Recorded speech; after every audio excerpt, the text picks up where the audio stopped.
बिस्मिल्लाहिर्रहमानिर्रहीम। अस्सलाम वालेकुम। आज 30 सितंबर है और दिन है हफ्ते का।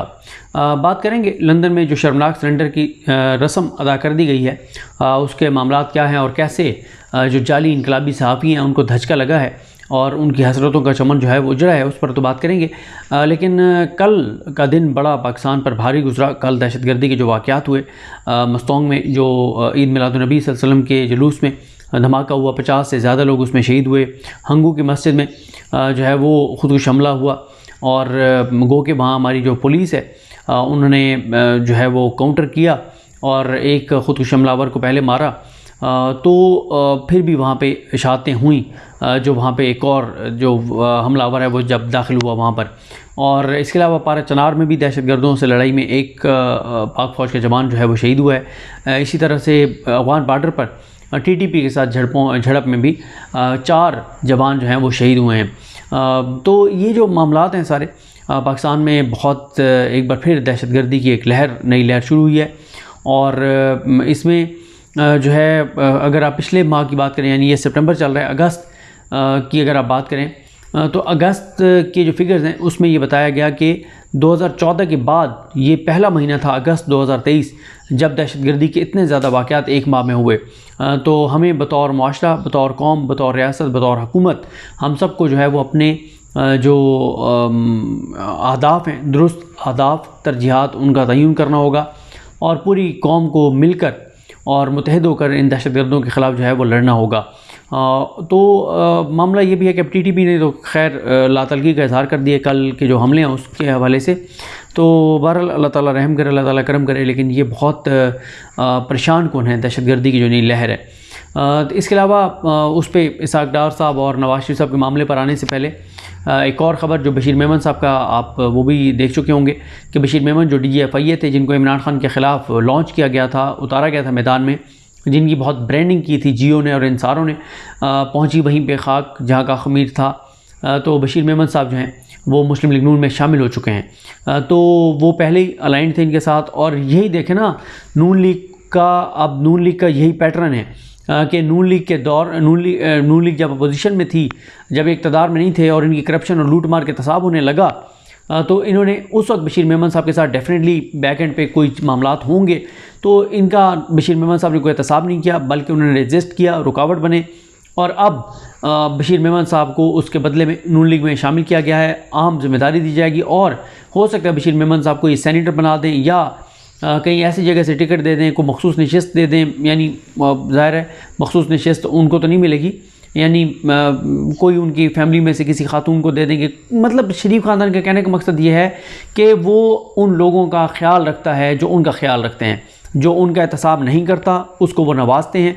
और यही पाकिस्तान के अंदर करप्ट निज़ाम का अलमिया है कि आप देखें कि ये DGFI थे, इन्होंने उनका एहतसाब नहीं किया और उसके बदले में अब वो इनको नवाज रहे हैं और सेनेटर बना देंगे, कहीं से टिकट दे देंगे या मुख्तलिफ़ जगहों पे एडजस्ट करेंगे। ये बहरहाल शरीफ ख़ानदान की एक है कि वो फिर ख्याल रखते हैं अपने लोगों का।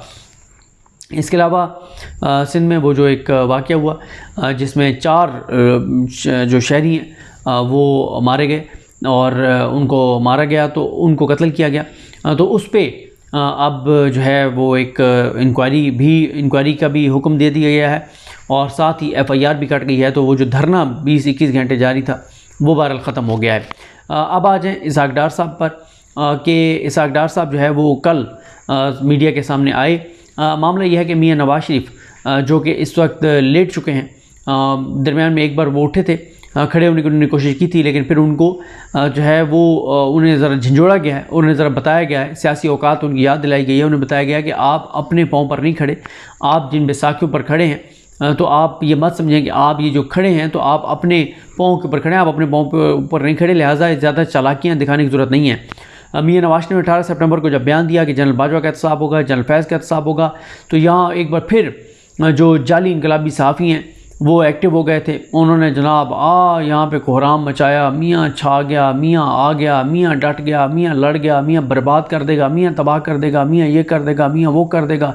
दोबारा उनकी वही बातें, वही एंटी इस्टेब्लिशमेंट बयानी उन्होंने बनाने शुरू कर दिया। लेकिन उसके बाद फिर शहबाज शरीफ की जब डांट डपट हुई और डांट डपट के बाद शहबाज शरीफ वापस गया। और इस हवाले से ये भी देखें कि दोबारा ये जो ख्वाजा आसिफ साहब ने तरदीद किया कि शहबाज शरीफ की कोई मुलाकात नहीं हुई, तो नुसरत जावेद साहब जिन्होंने गुजरांवाला में मुलाकात की खबर दी थी, उन्होंने कहा कि मैं अपनी ख़बर पर कायम हूँ, मैं वो जगह भी बता सकता हूँ कि किस जगह पे किस इमारत में जो है वो मुलाकात हुई है। तो शहबाज शरीफ की मुलाकात हुई, जिसके बाद शहबाज शरीफ भाग कर गए थे और उसके बाद से नवाज़ शरीफ का अब तक कोई बयान नहीं आया, बल्कि न सिर्फ ये कि बयान नहीं आया, बल्कि कल इसहाक डार जो हैं उन्होंने आकर और बाकायदा ये जो एक रस्म होती है कि आप अदा कर दें सरेंडर की, उन्होंने सरेंडर की रस्म अदा की है बड़े तरीके से, टेक्निकल तरीके से, कि उनसे सवाल हुआ, सवाल के जवाब में उन्होंने कहा, वो मैं आपको ज़रा सुना भी देता हूँ कि इसहाक डार साहब ने क्या कहा है। तो ये इनका इनकलाब है, ये इनकी औकात है, और अगर औकात इतनी नहीं थी तो बयान नहीं देना था। तो ज़रा ये सुन लें, फिर बात करते हैं। इन दो किरदारों के हवाले से क्या बयानिया होगा जब नवाज शरीफ साहब पाकिस्तान में वापस होंगे अकाउंटेबिलिटी के हवाले से? देखिए, आप समझते हैं कि जनरल बाजवा, जनरल फैज, जो दीगर किरदार हैं, उनकी अकाउंटेबिलिटी होनी चाहिए? देखिए, मेरी गुजारिश ये है कि मेरा ख्याल है वो बहुत पॉपुलर एक ग्राफिक है। मियां नवाज शरीफ साहब जब अभी रिसेंटली उनको जब सज़ा हुई थी, आपको याद होगा, मैं 2017 की बात कर रहा हूँ, और वो आसमान की तरफ देख रहे हैं और उनका वो मीडिया के सामने उन्होंने कहा था कि मैं अपना मामला अल्लाह के सुपुर्द करता हूँ। मेरे नज़दीक वो है मियां नवाज शरीफ का दिल और वो है मियां नवाज शरीफ साहब की सोच। और ये दो आपके पास चॉइसेस हैं, आप मुल्क को ठीक करने में लग जाएं या आप अपने इंतकाम और उन चीज़ों के सेटलमेंट में लग जाएं। मियां नवाज शरीफ साहब ने जैसे अल्लाह पे छोड़ा, मुझे आप तारीख में, पाकिस्तान की तारीख में इतनी जल्दी किसी को जो कल्प्रिट्स होते एक्सपोज कर होते हुए दिखा दें, कितनी जल्दी अपना अरशद मालिक साहब मरहूम ने अपनी कन्फेशन की, कितनी जल्दी जस्टिस शौकत सिद्दीकी ने कौम को पैगाम दिए, कितनी जल्दी दूसरे शवाहिद सामने आए। तो ये सारी चीज़ें जो है, जब मामला मियां नवाज शरीफ साहब ने अल्लाह पे छोड़ा तो अल्लाह ताला की ज़ात तो फिर इन्नल्लाह अला कुल्लि शैइन कदीर, हर चीज़ पे कादिर है। तो जब मैं समझता हूँ कि मियां नवाज शरीफ साहब की जो पूरी तवानाइयाँ हैं वो माजी की तरह कौम की बेहतरी के लिए, मुल्क की तरक्की के लिए, कौम को दोबारा वो एक अच्छी खुशहाल ज़िंदगी देने के लिए, उनकी मुश्किलात को कम करने के लिए, पाकिस्तान को तरक्की के रोड पर दोबारा चलाने के लिए वो उनके प्रायोरिटी होंगी। जहाँ तक मुझे पीएमएलएन बयानियों को लेकर पीएमएलएन के अंदर कोई कंफ्यूजन नहीं है किसी किस्म की? देखिए, लीडर बयानिया तय करता है। मेरी सोच हो सकती है, लोगों की सोच हो सकती है, लेकिन 10 बयानिया नहीं होते, लीडर का बयानिया होता है। और लीडर ने तो आज नहीं 2017 में कह देता मैं अपना मामला अलग एक्सपोज कर दिया। मैंने तो आपको भी अर्ज किया कि आप देखेंगे कितनी जल्दी लोग करैक्टर एक्सपोज हुए, कभी इतनी जल्दी एक्सपोज हुए कि को अल्लाह ताला की जात ने अगर एक्सपोज किया है तो सिर्फ एक्सपोज करना है, अल्लाह ताला उनसे अकाउंट भी सेटल करवाएंगे। कोई कहीं छुप रहा होता है, कोई सोशल गैदरिंग से कोई वहां से भाग रहा होता है, तो वो क्या है, वो सारा अल्लाह ताला दिखा रहे हैं। अगर हमने ये अल्लाह ताला पे मियां नवाज शरीफ ने छोड़ा है तो मैं समझता हूँ कि जितने कम अरसे में उसका नतीजा मिला और लोग दुनिया को दिखा दिया गया है कि पूरा फ्रॉड केस था, मियां नवाज शरीफ साहब के साथ ज्यादती थी और उसका नुकसान 24 करोड़ आवाम ने भुगता है, पाकिस्तान ने भुगता है। पाकिस्तान की तरक्की अपने कई दहाइयों पीछे चली गई है। 24वीं मईशत से 47वीं मईशत, जो एक सेंटेंस है, ये बहुत मीनिंगफुल है। ये सारा का सारा सम टोटल है तबाही का। डॉक्टर साहब, जो मईशत को खड़ा करने के लिए जो FCIC बनी है, उसका आपकी दौरे हुकूमत में जो आने वाली हुकूमत? बहरहाल जी, ये वो शर्मनाक सरेंडर है। अब ये माफ़ी मांगते फिर रहे हैं, अब ये कहते फिर रहे हैं कि मियाँ साहब लेट गए हैं, मियाँ साहब जो पीछे हट गए हैं। तो क्योंकि मियाँ साहब अब पीछे हट गए हैं, लेट गए हैं और मिन्नतें तरलों पर आ गए हैं, माफ़ियाँ मांग रहे हैं, पस पर्दा भी माफ़ियाँ मांग रहे हैं, सरेआम भी माफ़ी मांग रहे हैं। तो सरेआम अब रस्म अदा हुई है सरेंडर की, क्योंकि इसहाक डार साहब ने वाज़े कर दिया है कि ये नवाज शरीफ की तरफ से वो कह रहे हैं। जब वो लीडर का जिक्र कर रहे हैं ना, बयानिया लीडर देता है और फैसला लीडर करता है, तो ये वो असल में पैगाम दे रहे हैं कि मियाँ साहब लेट गए हैं और पब्लिकली हम ये बात कर रहे हैं। और इनको शर्म भी नहीं आती कि 4 दिन पहले आप किस तरह की गिद्दड़ भपकियाँ थी, दावे थे, बड़े आप शेर बन रहे थे, अब आप ढेर हो गए हैं, अब आप लेट गए हैं, अब आप मिन्नतें तरले कर रहे हैं।